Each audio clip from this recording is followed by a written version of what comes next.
네, 급변하는 부동산 시장 속에서 빠른 진단과 정확한 분석으로 투자의 기본기를 다져보는 시간입니다. 오늘은 박성규 프로님께서 2019년엔 어떤 변화들이 있을지를 짚어주신다고 하는데요. 어떤 내용들이 많이 바뀌게 될까요? 네, 2018년도 같은 경우에는 수차례의 정책들이 발표가 그렇죠. 됐고요. 그리고 나서 2019년도에 시행되는 총 2018년도에 발표돼가지고 2019년도 상반기부터 시행되는 제도가 지금 12개 정도가 있는데요. 일단 그 중에서도 우리 시청자분들이 좀 혼돈하기 쉬운 주요 제도를 한번 간략하게 말씀드려보는 시간을 좀 가져보겠습니다. 자, 보시게 되게 되면 2019년도 주요 부동산 제도에 달라지는 제도들을 말씀드릴 수가 있는데요. 자, 보시게 되면 첫 번째 세제, 그리고 제도, 그리고 중간에 금융이 있는데요. 금융 같은 경우에는 DSR에 대한 부분 자체가 도입 지표로 간다는 부분 자체를 간략히 말씀 좀 드리고요. 세제 부분에서 첫 번째로 말씀드릴 수 있는 거는 종부세, 종합부동산세가 되겠죠. 자, 2009년도에 종합부동산세를 부과하기 위해서 공시가격이 아니고 종부세의 과세 표준을 잡기 위해서 공정시장가액을 적용을 시켰고요. 현재까지 공정시장가액의 비율을 지금 현재 공시가격에 80%를 잡아왔는데요.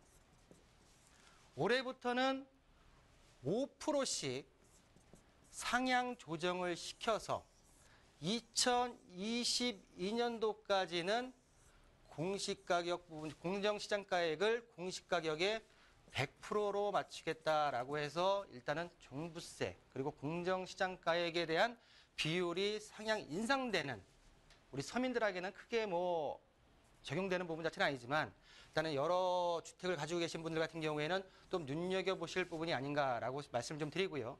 올 1월 1일부터 시행이 됐습니다. 자, 세제 중에서 두 번째를 보시게 되면요. 주택 임대소득. 작년까지는 2천만 원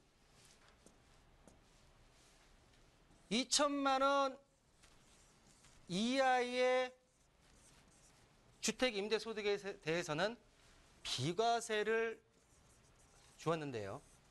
올해 1월 달부터는 분리과세가 들어감으로써 실질적으로 주택 임대소득에 대한 비과세 혜택을 주지 않겠다. 자, 이 내용을 좀 상세히 좀 보게 되게 되면 주택 임대소득, 우리가 주택 임대소득에서 말씀드릴 때 항상 얘기하는 부분이 뭐냐면 주택 임대 사업자 등록이 있죠. 자, 이 등록을 하신 분들 같은 경우에는 기본공제를 400만 원까지 해주고요. 그리고 필요경비 인정을 60%까지 해주겠다라고 하는 게 유지가 되고요. 단 주택임대사업자 등록을 안 하신 분들 같은 경우에는 기본공제가 200만 원에 필요경비 인정 비율을 50%로 낮추겠다. 그러니까 결론적으로 주택임대사업자 등록해라 라는 부분으로 이해를 하시면 될 것 같고요. 자, 그리고 이제 보시게 되면은 신혼부부 생애 최초 주택에 대해서 취득세가 감면이 되는데요. 이 내용은 올 1월부터 12월 31일까지 기간에 한정을 두고선 일단은 정책이 진행이 되고요. 자, 이 조건이 좀 까다롭습니다. 조건을 보시게 되면 일단은 혼인신고 후에 5년 이내, 자, 재혼도 가능하고요. 또 소득 기준을 보시게 되면 외벌이 같은 경우에는 5천만 원, 그리고 맞벌이 같은 경우에는 7천만 원 이하의 경우엔 감면을 해주겠다라는 부분이 있고요.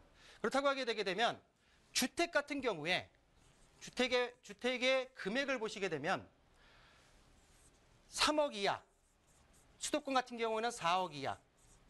단 면적지 기준 부분 자체를 보시게 되면 전용 면적이 60제곱미터 미만일 경우에는 취득세를 감면해 주겠다는 내용인데요.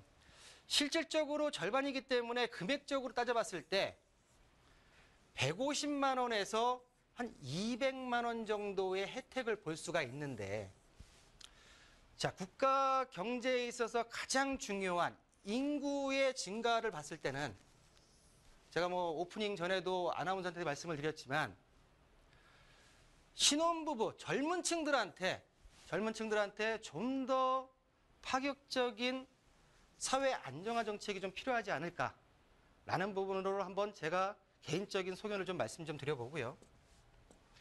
자, 제도적인 부분을 좀 보시게 되면 자, 좀 눈여겨보셔야 되는데요. 청약시장이 2019년도에 무주택자나 실수요자한테는 굉장히 좋은 기회 시장이 될 텐데 하나 유념하셔야 될 게 있습니다. 2018년도 12월부터는 기존에는 청약을 하실 때 분양권이나 입주권 소유자는 주택의 수에서 배제가 됐어요.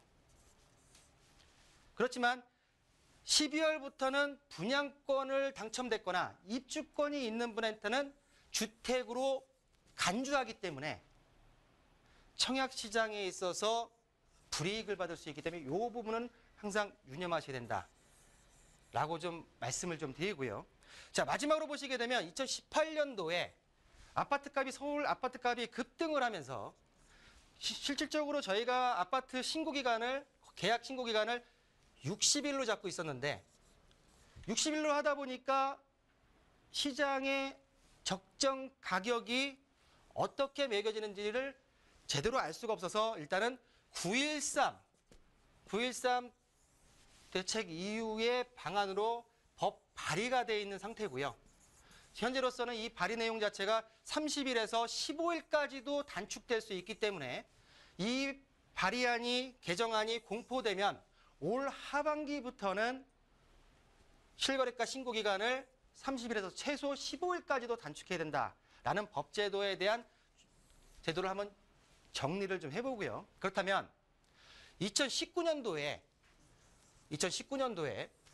부동산 시장이 전체적으로 봤을 때는 흐림이라고 말씀을 드릴 수 있지만 부동산의 상품 종목들을 보시게 되면 토지, 주택, 그리고 상업용, 업무용 부동산으로 나뉘게 되는데요. 세법상. 그중에서 그래도 유망 종목을 본다고 하게 되면 토지 시장에 있어서 한번 눈여겨보실 필요가 있다라고 좀 말씀을 드리는데요. 다음 페이지를 보시게 되게 되면 토지 시장에 주목해야 될 내용을 한번 제가 따져본다고 하게 되면요. 가장 큰 이슈는 다음 페이지 보시겠지만은 대규모 토지 보상금이 풀리는 부분 자체가 있습니다. 자, 공공택지 주변 수도권 지역의 플랜카드가 요즘에 많이 걸려 있는데요.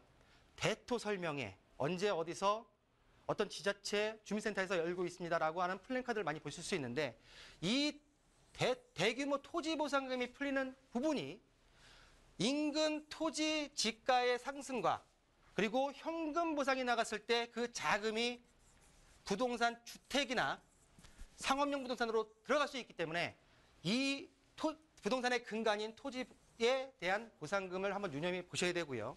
자, 두 번째로는 최근에 12월 달에 발표된 3기 신도시와 또 3기 신도시를 연결해서 광역 신규 교통망 GTX에 대한 호재에 있어서 토지 시장에 있어서의 어떤 하나의 호재 역할을 할 거라 지금 여겨지고요. 반사적으로 강한 주택 시장의 규제가 토지 시장의 수요를 유입할 수 있는 내용들이 있다고 좀 말씀 좀 드리고요. 또한 지금 보시게 되면 대북관계 화해 무드로 인해서 군사시설 보호구역이 해제되는 지역에 있어서 토지가 상승할 수 있기 때문에 이 내용들을 봤을 때 토지시장을 한번 주목해야 된다라고 말씀을 드릴 수가 있는데 활자상으로 보시기보다는 그래프상으로 좀 보신다고 하게 되게 되면 우리가 2008년도에 보시게 되면 세계 금융위기 아파트 시장의 하락, 부동산 경기의 하락이 왔었죠. 그 다음 해에 35조 원이나 되는 토지 보상금이 풀리게 됩니다. 그러고 나서 여기엔 없지만은 아파트 시장이나 다른 부동산 시장의 가격 곡선을 보시게 된다고 하게 되면 상향으로 전환되는 부분 자체를 볼 수 있기 때문에 토지 보상금이 부동산 시장에 미치는 영향을 좀 한번 눈여겨보셔야 되고요. 지금 보시게 되게 되면 올해는 16조 정도가 풀렸고요. 내년에 지금 예상되는 부분 자체가 25조 원으로서 일단은 2009년도 이후에 최대의 금액이 좀 풀리고 있고요. 지금 보시게 되면 아까 말씀드렸듯이 2009년도에 35조 원, 그리고 2019년도에 25조 원이 예상되는데 25조 원 중에 14조에서 15조 원이 수도권에 밀집돼 있기 때문에 이 토지보상금이 어떤 역할을 할지, 매개체 역할을 할지는 한번 두고 봐야 되지 않을까라고 말씀을 좀 드리고요. 그 이후에 2020년도, 2021년도를 보시게 되면 3기 신도시 중에 이 중에 사업비가 한 25조 원 되는데요. 이 중에 토지보상금이 16조 원이나 되기 때문에 앞으로의 어떤 토지보상금 자체가 부동산 시장에 미칠 영향을 좀 눈여겨봐야 되겠다라고 말씀 좀 드리면서요. 마지막으로 보시게 되면 지방의 토지 지가 변동률은 하락 곡선으로 걷었지만 전국적인 평균과 수도권의 지가 변동률 같은 경우에는 토지 보상금 그리고 여러 개의 토지에 미칠 호재들 등으로 인해서 상승 곡선을 지속하지 않을까라고 예측을 하면서 레슨을 한번 마쳐보겠습니다.